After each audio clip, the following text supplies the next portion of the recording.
Viewers, इस औरत को एक ऐसा कैमरा मिलता है जिसमें टाइम को पीछे करने की पावर्स थी, लेकिन उस कैमरे का यूज करने पर वो तो एक बहुत ही खतरनाक लूप में फंस गई थी। पर आखिर उसे किन किन खतरों का सामना करना पड़ेगा, इस बारे में तो जल्द से जल्द पता करते हैं। कहानी की शुरुआत एक रेस्टोरेंट से होती है, जहाँ पर नीना हैरिसन नाम की एक औरत अपने बेटे डोरियन के साथ मिलकर नाश्ता कर रही थी। दरअसल डोरियन का आज स्कूल में पहला दिन था, तो इसीलिए माँ बेटे दोनों ही काफी ज्यादा एक्साइटेड थे। नीना के पास उसके फादर का दिया हुआ कैम रिकॉर्डर था, जो कि बहुत ज्यादा पुराना होता है। डोरियन तो अपनी मदर को उस कैमरे से उसे रिकॉर्ड करने के लिए कहता है, लेकिन तभी डोरियन के कपड़े पर केचप गिर जाता है और यहाँ नीना ने गलती से उस कैमरे का रिवाइंड बटन दबा दिया था, जिसकी वजह से वहाँ पर कुछ अजीब चीजें होना स्टार्ट हो जाती हैं और अब टाइम एकदम से 5 मिनट पहले आ गया था। नीना को तो कुछ समझ ही नहीं रहा था कि आखिर हुआ क्या, पर तब उसे समझ में आता है कि ये सारी चीजें तो उसने 5 मिनट पहले देख ली थी और अब वो अपने बेटे डोरियन को केचप संभाल के यूज करने के लिए कहती है। लेकिन डोरियन को इस सब के बारे में थोड़ी ही कुछ पता था और अब डोरियन के ऊपर वापस से वो केचप गिर जाता है। नीना को तो लग रहा था कि ये सारी चीजें जरूर उसका वहम है। इसके बाद डोरियन और नीना अपनी कार में बैठकर निकल जाते हैं। डोरियन तो उस पुराने कैमरे के साथ अपनी माँ को शूट कर रहा था और देखते ही देखते उनके कार की स्पीड लिमिट बढ़ जाती है। तभी वो देखते हैं कि उनके कार के पीछे एक पुलिस वैन आ रही है। उस पुलिस वैन में से एक पुलिस ऑफिसर निकलता है जिसका नाम लास्की था और वो तो नीना और डोरियन के काले होने पर काफी मजाक उड़ा रहा था। वो कहता है कि उन दोनों ने ट्रैफिक रूल तोड़ा है, तो अब उन्हें पुलिस स्टेशन चलना पड़ेगा। डोरियन लास्की की इन सारी बातों से थोड़ा भड़क जाता है, पर नीना कैसे भी करके उसे शांत कराती है। पर लास्की जब नीना के कैमरे को देखता है तब उसे लग रहा था कि वो सब उसे रिकॉर्ड कर रहे हैं, इसीलिए लास्की उस कैमरे को छीनना स्टार्ट कर देता है। तभी नीना के हाथ से एक और बार रिवाइंड बटन दब गया था और अब वो सब 5 मिनट पहले पहुंच जाते हैं जब डोरियन कार चला रहा था। नीना तो अब पहले से काफी थकी हुई महसूस कर रही थी, जैसे कि हर बार टाइम में पीछे आने पर उसके शरीर की पावर्स कम होती जा रही थी। इसीलिए डोरियन कार को सड़क के किनारे लगा देता है, लेकिन अब वहाँ पर भी ऑफिसर लास्की आ गया था, जो कि उन दोनों को कहता है कि उनकी कार का एक टायर रोड से टच है और ये करना भी एक अपराध है, तो अब उन्हें पुलिस स्टेशन चलना ही पड़ेगा। डोरियन तो लास्की पर चिल्लाने लगता है क्योंकि वो बिना मतलब का उन्हें परेशान कर रहा था, लेकिन अब लास्की ने डोरियन के ऊपर गन पॉइंट कर दिया था। तो अब ये सारी चीजें देखकर नीना काफी डर जाती है, इसीलिए अब उसने जानबूझकर उस कैमरे का रिवाइंड बटन दबा दिया था और अब वो दोनों तो उस रेस्टोरेंट में पहुंच गए थे जहाँ पर वो ऑफिसर लास्की भी मौजूद था और वो तो उन दोनों पर काफी पहले से नजर भी रख रहा था। दरअसल ऑफिसर लास्की को काले लोग अच्छे नहीं लगते थे और वो उन्हें हमेशा डिस्क्रिमिनेट करता ही रहता था, लेकिन इस बार नीना खुद ही कार चलाती है और लॉन्ग वे यूज करते हुए वहाँ से निकल जाती है। नीना को लग रहा था कि वो सब इस तरीके से बच जाएंगे और अब वो दोनों अपने होटल के रूम में पहुंच जाते हैं। नीना ने तो डोरियन से ये सारी बातें बताई ही नहीं थी, वो दोनों अपने कमरे में बैठकर लॉटरी का गेम देख रहे थे। तभी नीना को एक आइडिया आता है और जब लॉटरी के रिजल्ट अनाउंस हो रहे थे तब उसने कैमरे का रिवाइंड बटन दबा दिया था और अब नीना को लॉटरी के रिजल्ट पहले से ही पता थे। जब वो डोरियन को ये बताती है तब डोरियन तो एकदम शॉक हो गया था क्योंकि वो सभी रिजल्ट एकदम करेक्ट थे और अब वो दोनों काफी खुश हो जाते हैं क्योंकि इस तरीके से वो दोनों काफी पैसे कमा सकते थे। पर तभी उनके दरवाजे पर कोई आ जाता है,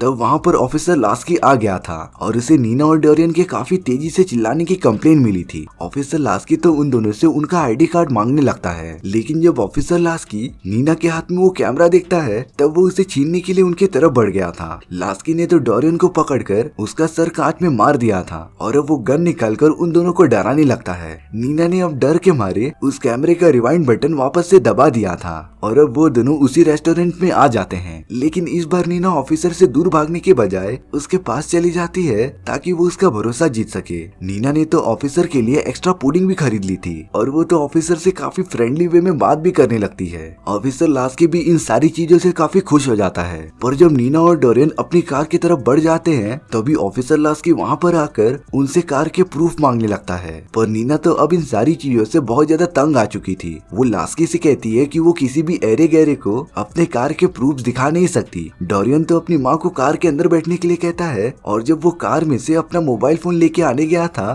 तभी लास्की को लगता है कि डोरियन के हाथ में एक गन है, इसीलिए वो बिना कुछ सोचे डोरियन के ऊपर फायर कर देता है, जिससे कि डोरियन की उसी मोमेंट पर मौत हो गई थी। नीना तो ये सारी चीजें देखकर एकदम से शॉक हो जाती है और अब वो हॉस्पिटल में डोरियन के बॉडी के सामने खड़ी थी। उसे तो बिलीव ही नहीं हो हो रहा था कि ये सब उसने किया था, पर अब वो ये सारी चीजें ठीक करना चाहती थी। इसीलिए वो डॉक्टर से उसका कैमरा मांगती है और कैमरे का रिवाइंड बटन दबाने से पहले गॉड से प्रे करती है कि सारी चीजें नॉर्मल हो जाएं। और होता भी कुछ ऐसा ही है। नीना जैसे ही कैमरे की रिवाइंड बटन को दबाती है तब वो वापस से उसी रेस्टोरेंट में पहुंच गई थी, लेकिन अभी तक वो ऑफिसर वहाँ पर आया नहीं था। इसीलिए नीना डोरियन को लेकर वहाँ से तुरंत चले जाती है, लेकिन रेस्टोरेंट के एंट्रेंस पर उन दोनों को ऑफिसर लास्की मिल जाता है, जो उन दोनों को वहाँ से जाने के लिए रास्ता दे देता है। इसके बाद वो दोनों एक सेफ जगह पर आ गए थे, पर इस बार नीना ने डोरियन को सारी चीजें साफ साफ बता दी थी। वो बताती है कि इस कैमरे के अंदर अजीब तरीके की पावर्स हैं, जिससे रिवाइंड बटन दबाने से टाइम लिटरली पीछे जा सकता था। और वो तो डोरियन को ऑफिसर लास्की के भी बारे में बताती है, जो लगातार उनका पीछा करते ही जा रहा था। और वो दोनों अब कुछ भी करे ऑफिसर लास्की उन्हें ढूंढकर मार ही देगा। यानी कि अब वो दोनों एक लूप में फंस गए थे। इसीलिए अब वो दोनों डोरियन के अंकल के पास आ जाते हैं और उनका नाम नील था। लेकिन नीना और लीन के बीच संबंध काफी अच्छे नहीं थे, क्योंकि जब उनके फादर की मौत हुई थी तब नीना तो उन्हें देखने तक नहीं आई थी और इसी बात से नील काफी ज्यादा नाराज था। लेकिन अब वो सब घर के अंदर चले जाते हैं। नीना नील को सारी बातें सच सच बता देती है कि कैसे इस कैमरे का यूज करके टाइम को पीछे किया जा सकता था। वो तो ऑफिसर लास्की के भी बारे में बताती है, जो लगातार उन्हें मारने के लिए उनका पीछा कर रहा था। नील ने नीना को अब माफ कर दिया था और अब वो कैसे भी करके ऑफिसर लास्की से बचने का प्लान बनाने लगते हैं। नील बताता है कि उन्हें डोरियन के स्कूल में जाना पड़ेगा, क्योंकि उस जगह पर सिर्फ काले लोग ही पढ़ने आते थे और अगर ऑफिसर लास्की वहाँ पर आया तो वो उन लोगों को कुछ भी नहीं कर पाएगा। इसीलिए अब नील डोरियन के स्कूल तक जाने का सबसे शॉर्ट रास्ता ढूंढने लगता है। वो इस जगह पर काफी सालों से रह रहा था, इसीलिए नील को सिटी के सारे रास्तों के बारे में इंफॉर्मेशन थी। अब वो तीनों नील के खुफिया रास्तों का यूज करके डोरियन के स्कूल तक पहुंच जाते हैं। उन्हें लग रहा था कि शायद से अब खतरा टल चुका है, पर वो जैसे ही डोरियन को स्कूल के अंदर लेके जाते हैं तभी ऑफिसर लास्की वहाँ पर अचानक से आ जाता है, जो उन्हें गन पॉइंट करके पूछ रहा था कि वो तीनों आखिर उस गुफे में क्या कर रहे थे। डोरियन तो इस बात से काफी ज्यादा डर जाता है, लेकिन अब नील ऑफिसर लास्की के सामने आ गया था और वो तो अब उसे शूट करने के लिए कहता है। लेकिन देखते ही देखते वहाँ पर और भी पुलिस ऑफिसर आ जाते हैं, जो कि ऑफिसर लास्की के साथ थे। लेकिन अब नीना के सब्र का बांध टूट चुका था। उसने अपना वो कैमरा निकाला और ऑफिसर लास्की को शूट करना स्टार्ट कर दिया था। डोरियन अपनी माँ से कहता है कि वो वापस से रिवाइंड बटन दबा दे, जिससे कि वो टाइम में जाकर सब कुछ ठीक कर सके।